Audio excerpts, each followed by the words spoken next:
I'll tell you, no one is tougher or stronger or more persistent when it comes to fighting for her people. There's lots of politicians that talk about, okay, I'm going to fight for you, work for you, and so forth. With Kay, it really was fighting for her district, fighting for her community every step of the way. And she was incredibly strong and has been incredibly successful in doing that. Well, I remember her first day in Congress when we welcomed her back in the 90s, and she immediately established herself as a serious legislator, super impressive, and climbed the ladders quickly. And she is such an effective legislator and communicator, and she works both sides of the aisles well. Everyone knows in Congress that you can't get a whole lot done if you don't understand how to work with both political parties, and she's done that very well. So I would say that today, if there was a contest for most respected House member, she would definitely be in contention again, and that would be across the board. Kay is a delight to work with. She is, of course, there's a collegiality among Texas members of Congress, and so we all feel like we're part of the same family. And Kay is a natural leader of our group, and she has always been thoughtful, always been nice, always been considerate, and always been approachable to members of Congress from Texas especially, but also to others as well.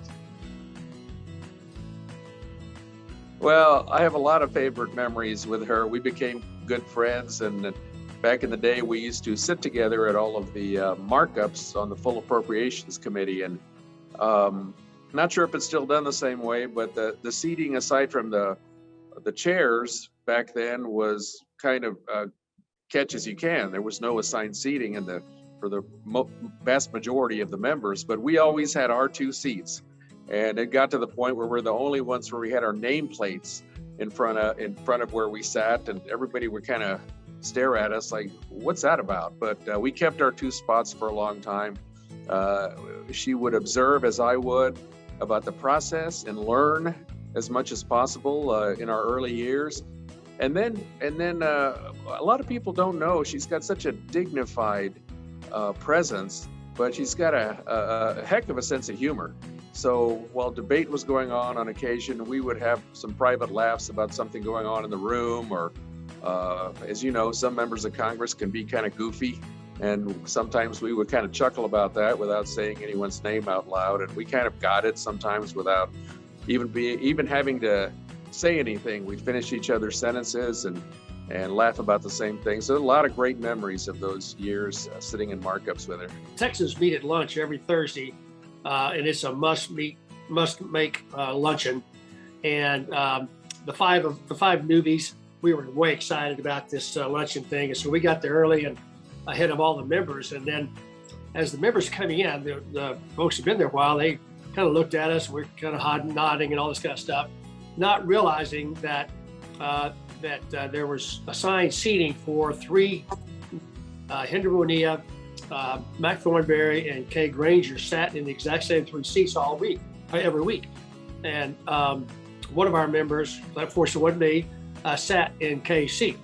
And so people were looking at strangely, and we couldn't figure out what was the reactions going on. And most everybody was there. And Kay walks in the room and just simply walks up to the unfortunate soul that was sitting in her chair, and with hardly any emotion said, "You're sitting in my chair." And his reaction was to get out of that chair as quickly as he could. Of course, laughter erupted out across the room. Kay and I worked together on the amendments to the appropriations bill that stripped away the restrictions on the ability to export U.S. crude over to international markets. She worked really hard behind the scenes on that particular bill, told me exactly what she thought the pressure points were, and helped me know which members to go talk to be able to push that initiative across the finish line. Across the board, she's done a great job in Tarrant County for her district. You can look at the military assets that have come into Texas, the things that she's done to make sure that the military here in Texas, which is quite extensive, was taken care of. I think there's some C-130s that are in Texas that might not have otherwise been the case. But Kay was always good about making sure that to the extent that she could help Texas, she would make sure that happened and did that. And so being a senior member of the Appropriations Committee for as long as she's had, her fingerprints on an awful lot of things that got funding here in Texas. She helped me with some of my projects in Arlington when they were building Cowboy Stadium. We had just spent quite a bit of time with the Corps of Engineers relocating some land for the Johnson Creek project, and then when they decided to do Cowboy Stadium, we had to redo that wetlands area, and both she and Congresswoman Eddie Bernice Johnson, we all three worked to get the appropriation to make that change. And if we had not been able to do that, the Cowboys could not have built their stadium. Her personality characteristics were perfectly suited for Congress. First of all, she's a servant leader. She never lost track of who she worked for. And she always remembered that she was just like everybody else, that she knew that when she went home back to Texas, that she knew who she worked for, and she knew that she was no better or no different than anybody else. Like I said, she was a true servant leader. She was an humble leader. She was a leader with integrity.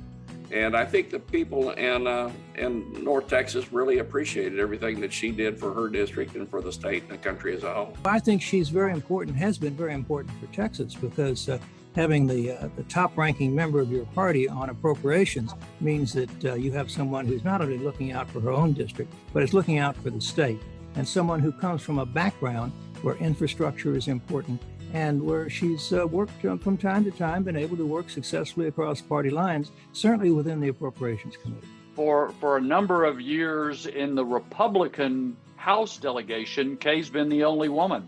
And so she has helped not only guide us, but school us sometimes when we needed to be reined in on some things.